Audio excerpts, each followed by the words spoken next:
오늘 함께 나누실 하나님 말씀은 사도행전 9장 19절 하반절부터 31절까지 말씀입니다.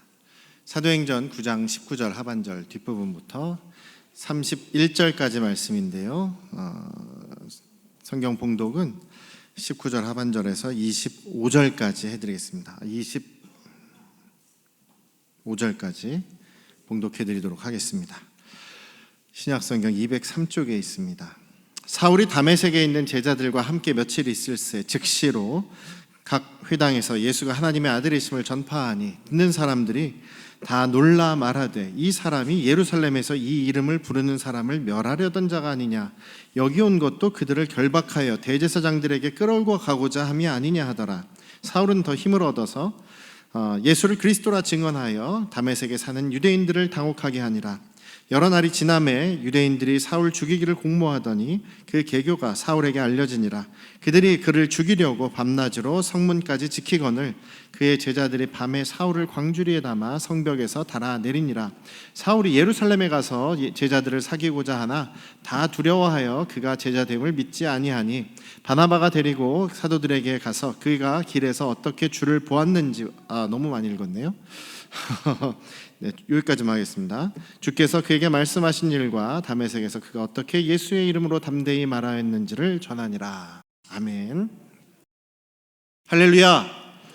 네, 우리 아버지 하나님의 크신 은혜와 그 크신 사랑이 여러분과 여러분 가정에 충만하시기를 주님의 이름으로 축원합니다. 많은 사람들이 길에서 전도를 한다 그러면 예수 천당 불신 지옥 이런 구호를 외치죠. 예수 믿으면 천국 간다. 그래서 예수를 믿는 것이 우리가 죽어서 나중에 천국이라는 아주 좋은 곳에 가는 것, 그래서 그 천국으로 가는 무슨 그 열차표 같은 그런 티켓을 출입권을 받는 그런 의미처럼 전도를 합니다. 물론 그렇게라도 해서 교회에 발을 들이고 주님의 말씀으로 다시 한번 변화되고 정말로 믿음을 갖게 된다면 또 좋은 일이죠. 그런 방법도 아마 사용하시리라고 생각됩니다. 그런데 예수님께서 마지막 때에 믿음을 보겠느냐라는 말씀을 하시고 나더러 주여 주여 하는 자가 다 하나님 나라에 들어가는 것이 아니다라는 말씀을 하셨거든요. 그러니까 우리가 믿음이라고 생각할 때, 구원이라는 것을 생각할 때 너무 쉽고 가볍게 생각하면 안 될 것 같다라는 생각이 듭니다. 구원에는 등급이 있느냐, 차별이 있느냐? 아니요, 그것은 없을 것 같아요. 그런데 구원에 이르는 그것이 쉽지는 않은 것 같습니다. 그럼 뭐가 가능하냐? 낙타가 바늘구멍으로 들어가는 것보다 더 어렵다.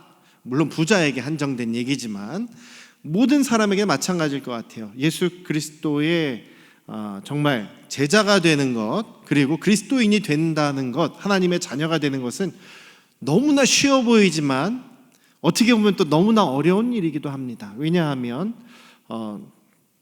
예수님께서 요한복음 3장에서 니고데모라고 하는 사람이 율법학자가 예수님을 밤에 몰래 찾아오지 않습니까? 제가 어떻게 해야 영생을, 구원을 얻겠습니까? 내가 진실로 진정으로 엄청 강조하면서 너에게 말하는데 내가 정말 거듭나지 않으면 하나님의 나라에 들어갈 수가 없다라고 말씀하십니다. 거듭나는 것. 그럼 어떻게 거듭납니까? 물과 성령으로 거듭나지 않으면 하나님 나라에 결단코 들어갈 수가 없다. 거듭나지 않으면 들어갈 수 없다라고 얘기합니다. 그래서 물론 이게 보통 이제 어머니 뱃속에 다시 들어갔다 나옵니까? 라고 할 때 그 물을 우리가 육신에서 태어나는 거, 어머니 자궁에서 어머니의 뱃속에서 태어나는 것을 의미하기도 하고 어떤 분은 그냥 물의 침례를 의미하기도 하는데 저는 한 번 태어나는 것을 물에서 어머니의 뱃속에서 태어나는 것으로 본다면 거듭나는 것은 성령으로 태어나는 것, 다시 태어나는 것, 주님의 영을 받는 것을 거듭난 두 번째 나는 것이다라고 저는 그렇게 생각을 합니다. 그래서 성령으로 다시 태어난다라는 것은 내가 죽고 예수 그리스도와 함께 십자가에 못 박히고 이제는 새로운 생명이 예수 그리스도의 영이 내 안에 들어오셔서 나의 그 멸망할 죄된 옛 영혼은 이미 죽었고 이제는 예수 그리스도의 영이 내 안에 들어오셨기 때문에 새로운 생명이 되는 것이죠. 그래서 거듭난다는 것은 예수 그리스도의 영이 내 안에 들어오신 것입니다. 성령으로 거듭난다는 것, 예수님의 제자들이 오순절날 성령의 침례를 받음으로 그들의 영이 완전히 새로워지게 되었던 것이죠. 성령께서 임하셔서 그들의 영을 충만하게 주관하시는 상태, 성령에 충만한 상태. 제가 성령에 충만하다는 것은 담대하게 주님의 증인이 되는 모습, 그리고 성령님의 뜻에, 주님의 뜻에 순종하는 모습이 바로 성령 충만한 모습이다라고 말씀드렸죠. 그래서 성령으로 거듭나야지만 주님의 나라에 갈 수가 있고 하나님의 자녀가 되고, 또 나더러 주여 주여 하는 자가 하나님 나라 들어가는 것이 아니라, 저는 그 말씀을 믿습니다. 예수님 말씀이시기 때문에 주님의 뜻대로 행하는 자라야 주님께 들어간다, 하나님 나라에 들어간다라는 얘기. 그래서 우린 단지 저 종교 기독교예요, 저 예수님 알고 어려서 예수님 교회 나갔고, 이런 것들이 여러분들을 구원을 보장해 준다라고 할 수가 없는 것이죠. 기준을 좀 높게 잡으시길 바랍니다. 마지막 때에는 믿음을 보겠느냐라고 예수님 말씀하시지 않습니까? 우리는 어떻게 될지 몰라요. 하나님 앞에 가봐야 알 것 같아요. 저도 어떤 사람이. 저는 항상 지금 요즘에 계속 전쟁의 소문도 계속 늘어나고 자연이나 이런 재해들도 계속 늘어나고, 또 전염병이나 또 이런 여러 가지 상황들이 점점 이제 종말을 향해 가고 있다라고 저는 믿는 사람입니다. 제가 몇 년 전에 벌써 여러분들에게 한번 말씀드린 적이 있죠. 영국의 과학자들이 이제 북극에 있는 가장 오래되고 가장 우리나라 이 지구의 중심이 되는 그 빙하가, 근원적인 빙하가 녹고 있다. 10년 안에 녹는다. 10년 후에는 다 녹는다. 10년 후에 녹으면 어떻게 되느냐? 세상이 끝난다라고 하는 거예요. 세상이 완전히 끝나지 않는다고 하더라도 이 지구가 완전히 바뀌어버린다라고 얘기를 합니다. 그러다고 보면 이제 몇 년 안 남았어요, 여러분. 그 말이 정말 그 과학자들의 말이 사실이라면, 그런 과학자들의 이야기를 보더라도 마지막 때가 되긴 됐구나라고 여러분들 생각하시기 바랍니다. 제가 항상 말씀드리지만, 그럼 마지막 때가 됐으니까 여러분들 뭔가 정말 대단하게 특별하게 뭔가를 해야 된다라고 말씀은 안 드렸죠. 어떻게 하느냐? 우리가 하던 대로 하는 게 근데 제일 어렵습니다. 뭘 해야 되느냐? 주님 말씀대로 살아가는 겁니다. 지금까지 내 생각대로, 내가 하고 싶은 대로, 내가 결정하는 것이 그대로 되었다는 그런, 내가 나의 삶의 주인으로 살았던 사람들이 있다면 결단코 하나님 나라 들어가지 못합니다. 그 기준은 내가 아니라 예수 그리스도십니다. 따라해 볼까요? 예수 그리스도가 나의 기준, 예수 그리스도만이 나의 주인. 믿으십니까? 그러니까요, 정말 그냥 믿는다고 고백하시고 그 다음에 그렇게 살기 위해서 노력하셔야 된다는 얘기죠. 항상 말씀드리지만 제가 정말 걱정하는 것은 우리 안양 성도교회 가족들 중에서 한 분도 낙오되는 분들이 없었으면 좋겠다라는 생각입니다. 예수님께서 요한복음 3장에서 니고데모에게 말씀하시죠. 거듭난다는 거, 그거는 바람과 같다. 바람이 불어올 때 저기서 바람이 시작됐구나, 바람이 여기서부터 정확하게 이쪽으로 와서 저렇게 가는구나, 알 수 있는 사람은 아무도 없다. 임의로 바람이 분다. 그런데 바람을 느낄 수 있지 않느냐, 바람이 느껴지지 않느냐, 바람이 있다라는 것을 알 수 있지 않느냐.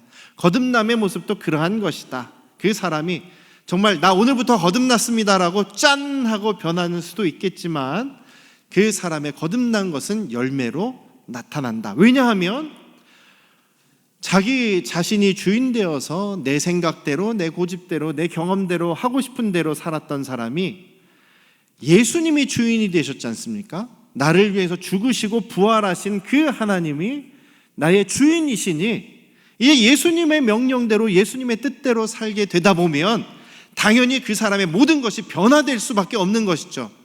여러분, 거듭나셨습니까? 거듭난 증거를 여러분들이 얘기할 수 있으셔야 될 것 같아요.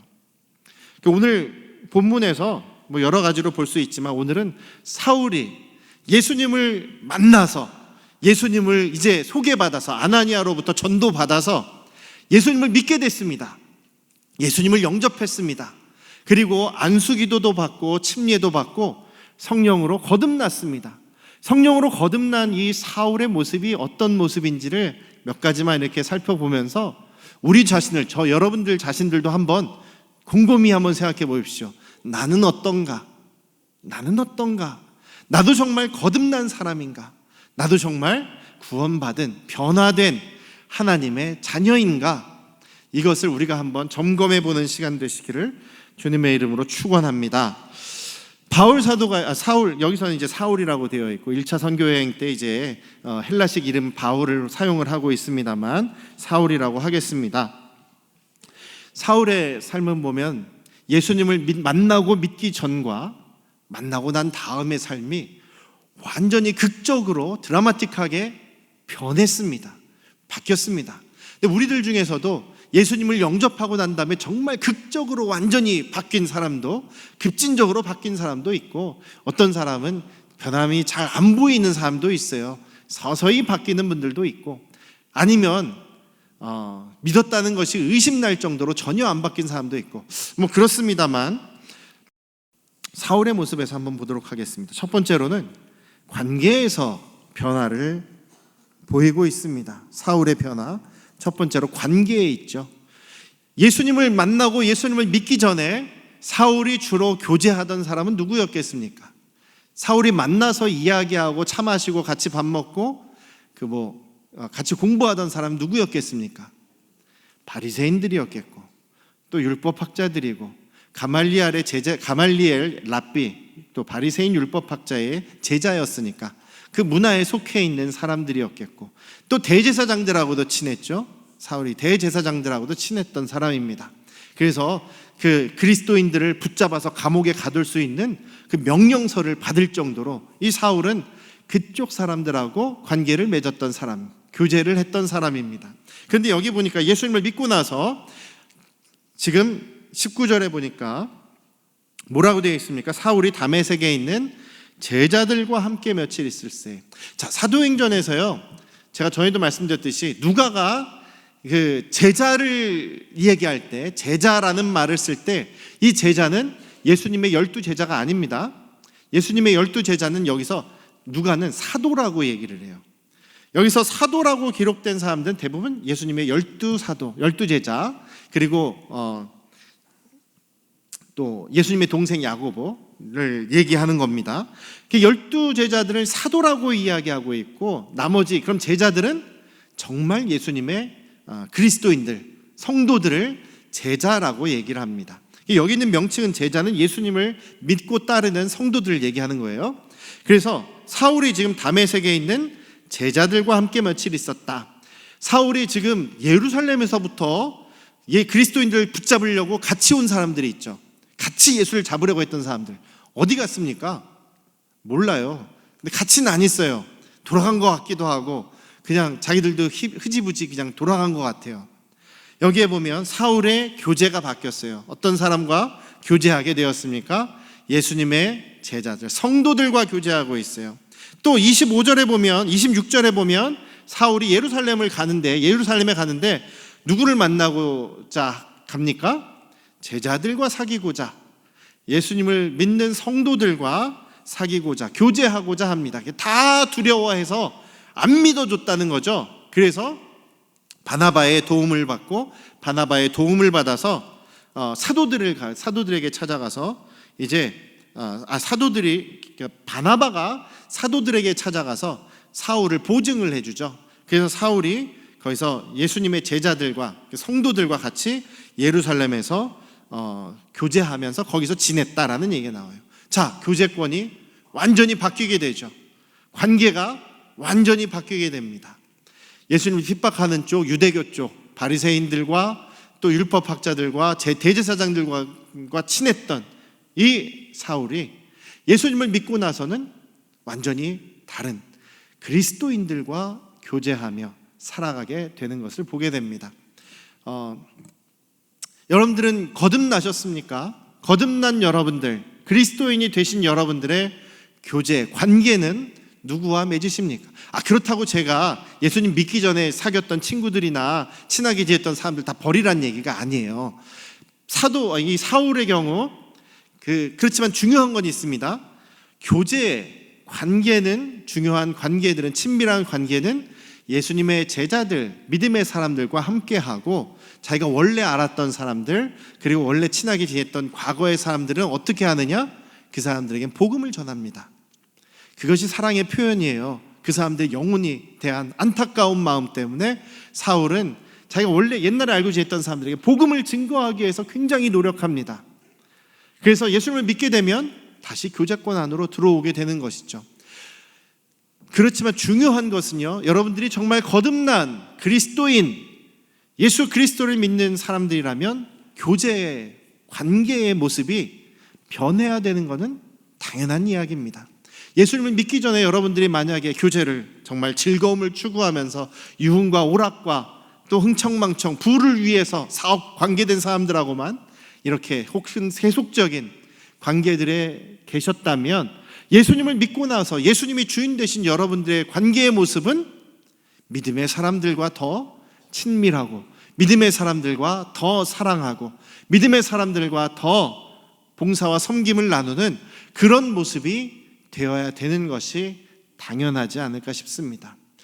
여러분들은 어떤 사람들과 어떤 관계를 맺어가고 계십니까? 여러분들은 어떤 사람들과 놀고 있습니까? 시간을 얼마나 어떤 사람들과 보내고 계십니까? 점검해 보십시다. 내가 정말 구원받은 거듭난 주님의 자녀인가? 나의 관계가 어떤가를, 나의 교제가 누구랑 하고 있는가를, 어떻게 하고 있는가를 생각해 보시고 점검하시고, 그리고 또 믿음의 관계들을 많이 맺어가시기를 주님의 이름으로 축원합니다. 두 번째, 그의 삶이 바뀌었죠. 아주 극적으로 바뀌었습니다. 예수님을 핍박하는 삶에서 예수님을 증거하는 삶으로 바뀌었습니다.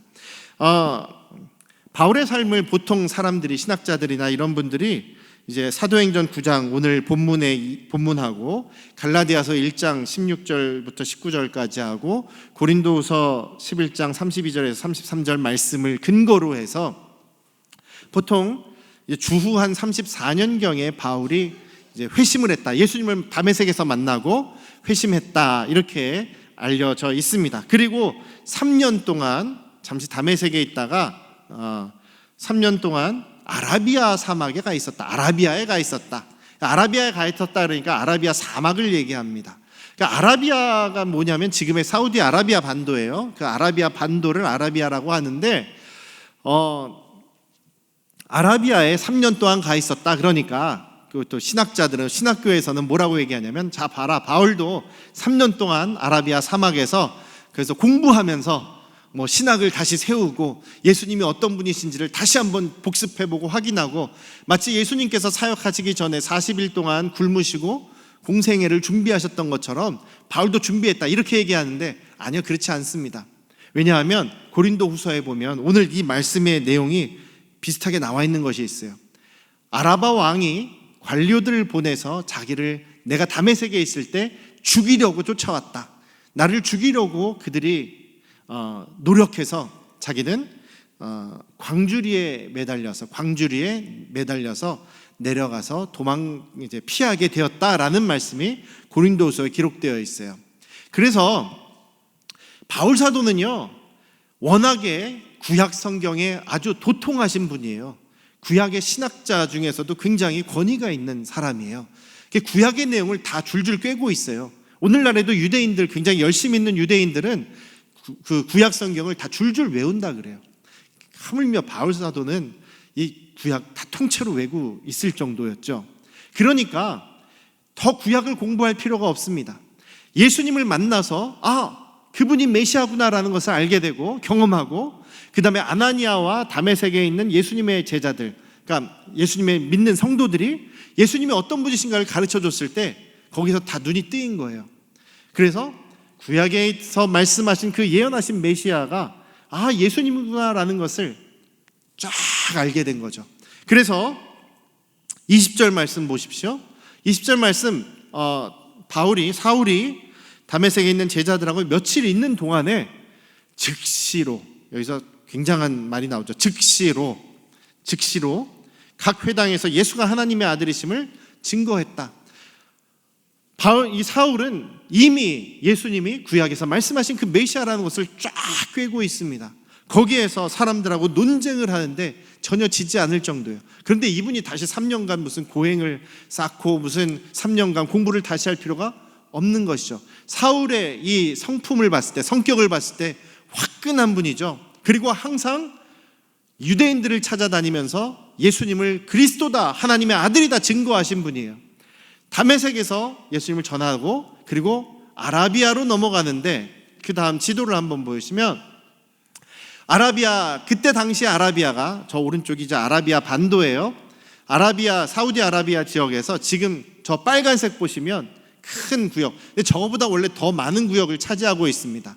그게 나비티아 왕국이라는 곳이에요. 나비티아 왕국, 나비티안 왕국이라는 곳인데, 그 나비티안 왕국은 예수님이 탄생하셨을 때 동방에 박사들을 보낸 나라가 저 나라예요.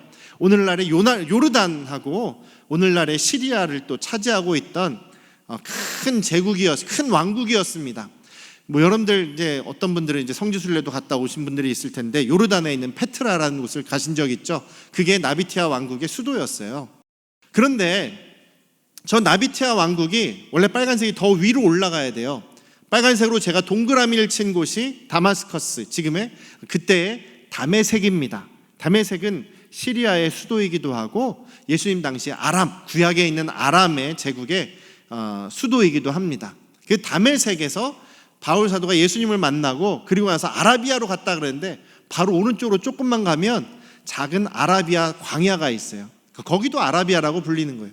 저 큰 그 반도가 아라비아라고 불립니다. 정확하게 얘기하면 나비티아 왕국에 가서, 나비티아 영토에 가서 거기서 유대인들과 만나는 사람마다 예수님을 3년 동안 증거한 겁니다.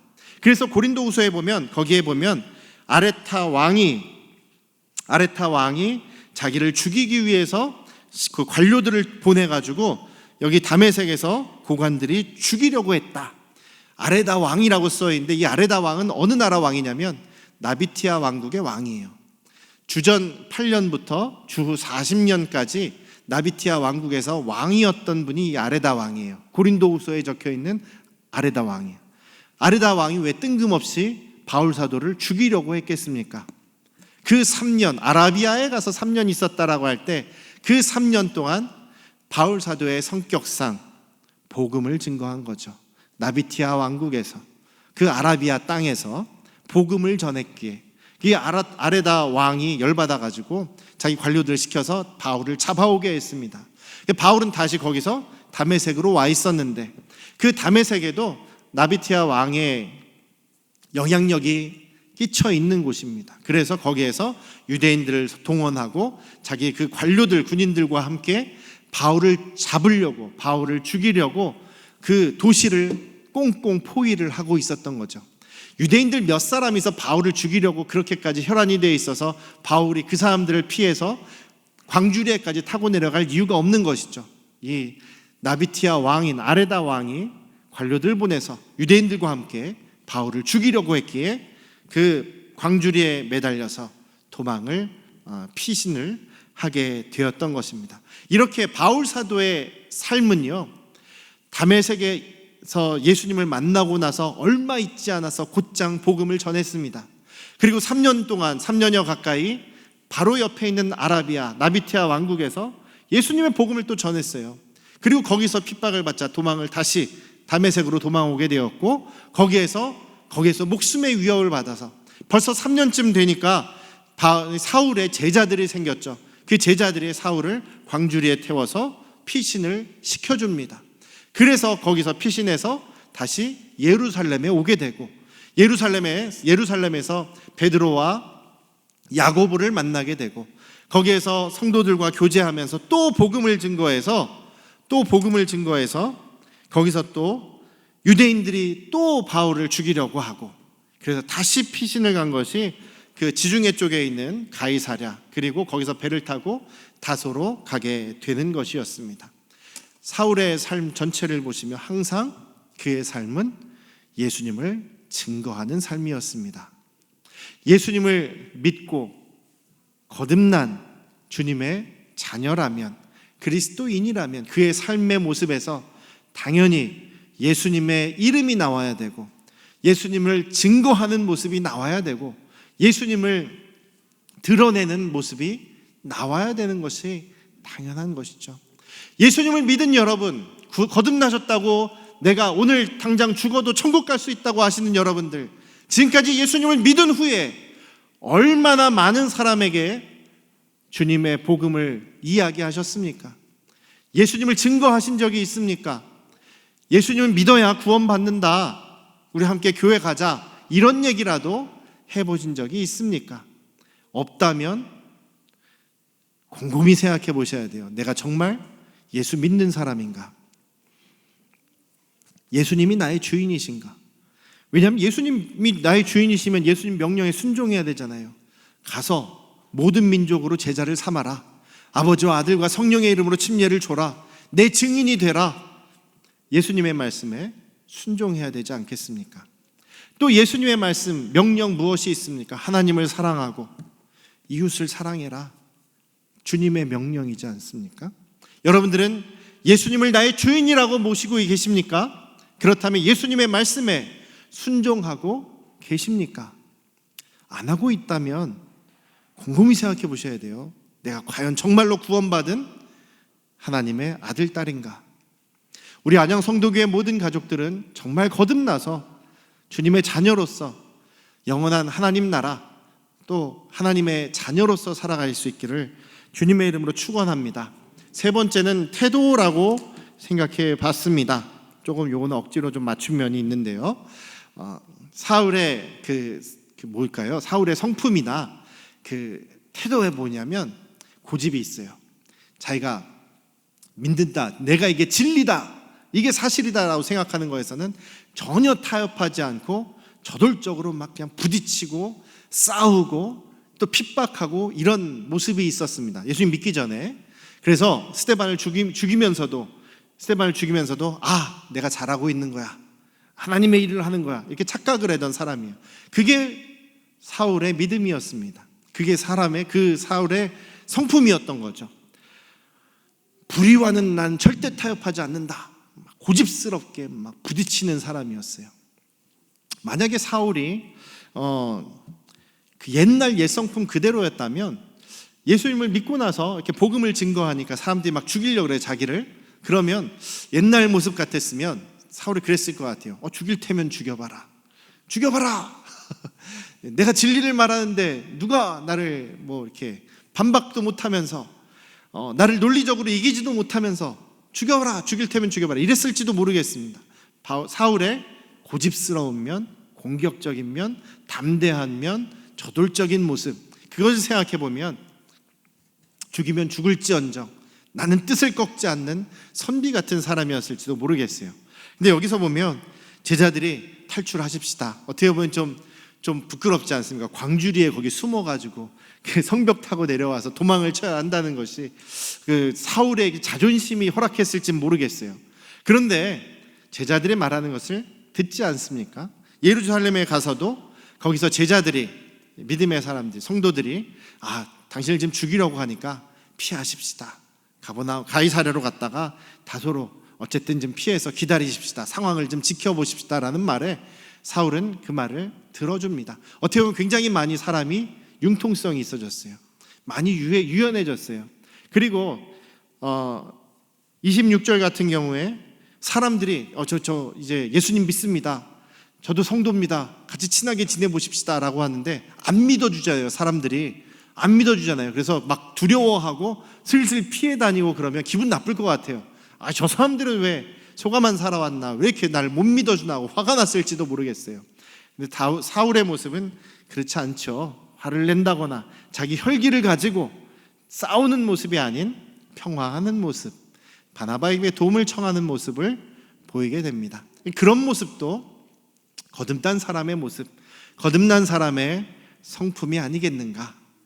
저 사람이 가는 곳마다 서로 화목하고 서로 평화를 이루는 모습, 저 사람이 가는 곳마다 사랑하고 섬기는 모습, 저 사람이 가는 곳마다 사람들이 행복해지고 긍정적인 모습, 항상 말을 할 때 저 사람 참 축복의 말을 잘한다라고 칭찬받게 되는 모습, 그 성품과 인격의 모습이 거듭난 사람의 모습이 아닌가 싶습니다. 물론 불의에 대해서, 하나님의 말씀이 아닌 것에 대해서, 악한 것에 대해서는 담대하게 그것을 이야기해야 되고 고치도록 해야 되는 것이죠. 그런데 그런 다른 태도의 면에서는 겸손하고 온유하고 융통성 있는 그런 모습이 되어야 될 줄로 믿습니다. 사도 사울의 모습은 그런 모습이었습니다. 관계의 면에서, 그 다음에 그의 삶의 모습 속에서, 태도의 모습 속에서 변화되었죠. 여러분들은 어떤 모습이 되어 계십니까? 어떤 모습이 앞으로 더 되어야 되겠습니까? 그 이전에 여러분들은 정말 나의 인생의 주인이 아니라 예수 그리스도가 나의 주인이다라는 믿음의 고백과 확신이 있으십니까? 우리가 그것을 대답이 없으시네요. 그냥 슬쩍 넘어가려고 했는데 대답이 없으시네요. 마음속으로 대답하시고 다시 한번 확인하시고 노력해 가십시다. 왜냐하면 때가 그렇게 많지, 우리에게 주어진 시간이 그렇게 많지는 않은 것 같습니다. 마지막에 재밌는 구절이 하나 있어서 넘어가지 않을 수가 없네요. 넘어갈 수가 없네요. 31절에 결론적으로 어떤 얘기냐면, 그리하여 온 유대와 갈릴리와 사마리아 교회가 평안하여 든든히 서가고 주를 경외함과 성령의 위로로 진행하여 수가 더 많아졌다. 그리하여라는 말이 참 재미있는 말인데요. 그래서 교회가 든든하게 서갔다. 그렇게 해석할 수도 있고, 혹은 그러는 동안에 라고 볼 수도 있어요. 그래서라는 얘기는 뭡니까? 여기서 이제 사울이 예수님 만나고 이제 변화되고 그 다음에 박해를 받아서 도망을 치게 되고 다소로 가게 됩니다. 한마디로 얘기하면 사울이 없어져서, 예루살렘에 사울이 없어져서 교회가 든든히 서가게 됐다. 이렇게 볼 수도 있습니다. 전 둘 다 맞는 것 같아요. 사울이 없어져서 교회가 안정해졌다. 왜냐하면 그동안 교회가 미움을 받고 교회가 핍박을 받았는데 그 미움의 대상이 바뀌어버렸어요. 사울로. 그 유대인들이 이제 유대교 사람들이 사울을 미워하게 됩니다. 저 배신자 우리가 죽여버려야 돼 하면서 사울에게 미움이 집중돼 버렸어요. 그러니까 교회는 이제 덜 건드리지 않습니다. 그래서 평안해졌다. 그게 첫 번째 이유인 것 같아요. 두 번째, 그러는 동안에 라고 얘기한다면, 사울이 예수님을 믿고 변화돼서 복음을 증거하고 제자들과 예수님의 성도들과 같이 교제하고, 또 그러는 동안에 다메섹에서 예루살렘을 향해 내려오죠. 사마리아를 거쳐서 또 예루살렘에 내려옵니다. 그러는 가운데 뭐 했겠습니까? 성도들과 교인들과 만나서 또 교제하고 예수님 말씀 같이 나눴겠죠. 그리고 예루살렘에서도 그렇고, 그리고 사울이 떠났지만 사울이 그 예루살렘에서 와서 같이 교제하고 사울이 변화되고 그 일련의 시간들을 통하여서 교회가 든든해지고 안정되었다. 둘 다 맞는 것 같아요. 어떤 쪽이 더 좋겠습니까? 내가 있음으로 인해서, 내가 없어서 교회가 잘 되는 것보다는 내가 있어서 나의 노력으로 인해, 나의 섬김으로 인해 우리 교회가 든든히 서가고 더 주님 닮아가는 교회가 되어야 되지 않겠냐라는 것이죠. 사랑하는 우리 안양 성도교회 가족 여러분 각자로 인해서, 여러분들 한 분 한 분으로 인해서 우리 교회가 주님의 몸된 교회가 건강하고 든든하게 서갈 수 있기를 주님의 이름으로 축원합니다. 그런 얘기는 여러분들 안 들었으면 좋겠어요. 아유, 저분이 안 계시니까 교회가 참 조용하네, 교회가 참 안정돼 있네, 이런 얘기는 듣지 않으셨으면 좋겠습니다. 어떤 거듭난 사람이 되기를 원하십니까? 여러분들은 거듭나셨습니까? 한 주간 고민하시면서 주님을 더 닮아가는 거듭난 사람의 모습이 되시기를 주님의 이름으로 축원합니다. 기도하겠습니다.